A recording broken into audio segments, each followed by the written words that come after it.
pharmacie. Ben, en tout cas, moi, j'ai pas trouvé ça bizarre. Là, j'ai trouvé ça très pratique. Et d'ailleurs, il y a une nouvelle de dernière heure. On a annoncé le 3 février qu'en plus des pharmacies publiques, il y a les Walmart, puis il y a les Winn-Dixie qui vont pouvoir distribuer le vaccin en Floride.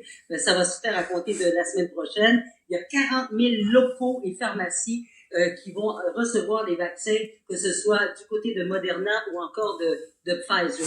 Mais tu sais, il y a pas mal de choses qui ont changé depuis une semaine. D'abord, tous les voyageurs qui reviennent en Floride doivent avoir fait un test de COVID qui aurait été pris 3 jours avant. Le même principe que les Québécois qui arrivent de l'extérieur, ben on doit faire un test de COVID 3 jours auparavant.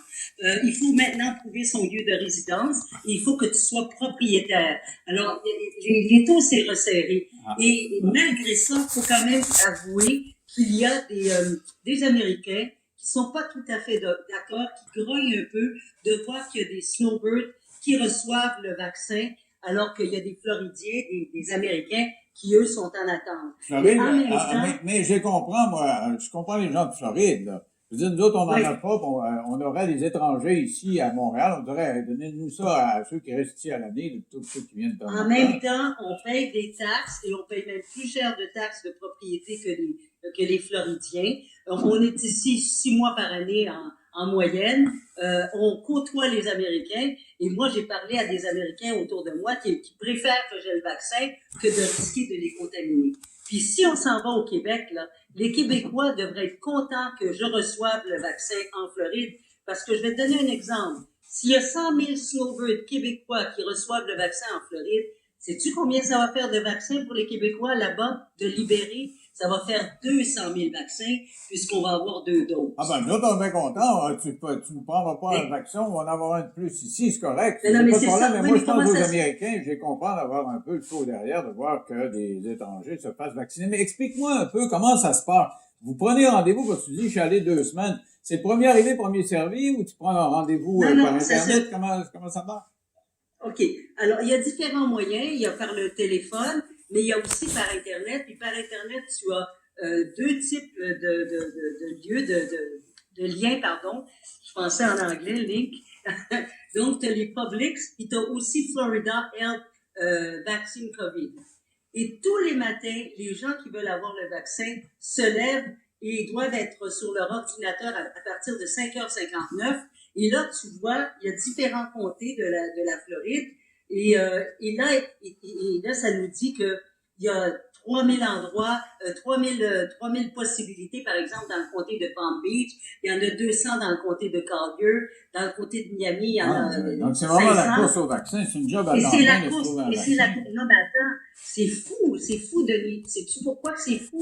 Parce que là, mettons que là, ça me dit qu'il y a une ouverture pour moi dans le comté de Palm Beach. Tout de suite, je clique là-dessus. Mais là, il faut que je donne toutes mes informations. Mon nom, ma date de naissance, mon adresse, mon numéro de téléphone. Est-ce que j'ai des allergies? Et là, j'écris tout ça, là, j'écris tout ça. Et à la fin, ça me dit, non, ça fonctionne pas. Ah ouais, t'as pesé sur le piton, mais il y a quelqu'un d'autre qui est arrivé avant. Alors là, il faut que je me dépêche pour aller dans un autre comté ou recommencer dans ce comté-là tant qu'il y a encore des ouvertures possibles. Alors, dans mon cas, ça a duré 2 semaines. Ça peut durer 1 semaine. Mais il n'y a pas ça en Floride.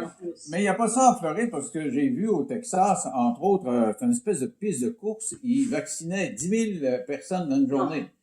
Donc, à des endroits, là, des stades où... Parce que ici, on a réservé le centre des congrès à Montréal, puis le centre de foire à Québec, puis j'espère que... Moi, je ne m'abattrai pas pendant 3 semaines pour me faire vacciner, ça va pas le Oui. Tu vois, moi, j'ai des amis là, qui ont essayé jusqu'à ce matin, et là, qui se disent, non, on va attendre dans quelques semaines, de toute façon, il va y avoir plus de vaccins en Floride. D'ailleurs, ils en annoncent 400 000. Oui, il y a 400 000 doses de vaccins Moderna et Pfizer qui ont été distribuées, mais il y en a d'autres qui arrivent dès la semaine prochaine, comme je te disais un peu plus tôt. Alors, ces amis-là, ce qu'ils me disent, sais-tu, là, on va attendre, on est tanné de se lever à 5h59 du matin, puis faire la file jusqu'à 7h15 pour se faire dire que là, toutes les portes sont fermées. Ce qu'on pense ici, là, de plus en plus, c'est que dans les prochaines semaines, ça va se libérer, il va y avoir plus de place et ça va être plus facile d'obtenir des vaccins parce qu'il y en aura plus aussi. Oui, ça, c'est ça. Il y a une question de quantité parce que cette attente-là. Mais et comment ça se logistiquement, là, ça se gère la deuxième dose? Est-ce qu'ils t'ont déjà donné un rendez-vous? Est-ce que c'est toi qui dois t'occuper de ça? Est-ce que tu vas te rebattre encore au téléphone? Comment ça marche, le deuxième rendez-vous? Excellente question, Monsieur Denis Lévesque. Est-ce que tu le sais pas? après avoir reçu le vaccin hier, d'ailleurs, je dois dire que cette nuit, le maudit vaccin il m'a réveillé, là, j'avais mal au bras. Mais là, ça va bien, là, j'ai plus d'effets secondaires. Donc, après la prise du vaccin, la pharmacienne m'a donné une enveloppe dans laquelle il y a le petit carton qui m'indique que je devrais revenir le 2 mars, parce que c'est un mois plus tard, et à la même heure, à 16h36, le 2 mars, et je devrais aller à la même pharmacie. Ah. Et ça ben là, c'est comme on dit en anglais, ça me bug un peu parce que c'est 2h30. Mais sais-tu quoi? J'ai plein d'amis sur la côte Est, fait que j'en profite hier soir. Je suis allée souper chez des bons amis qui, eux, étaient à Boynton Beach. J'ai soupé là, j'ai couché là, puis je suis revenue chez moi ce matin, fraîche et dispose. Ah ouais, mais tu dis que ça te bug un peu, là. Et les gens te trouvent gâté, là. T'es au soleil, tu te fais vacciner chez les Américains. Oui. Et je sais, on n'en a pas de vaccin ici, puis tu te fais vers là. Écoute, je reçois des courriels, t'en reçois. On va parler de ça après la pause, dans 3 minutes.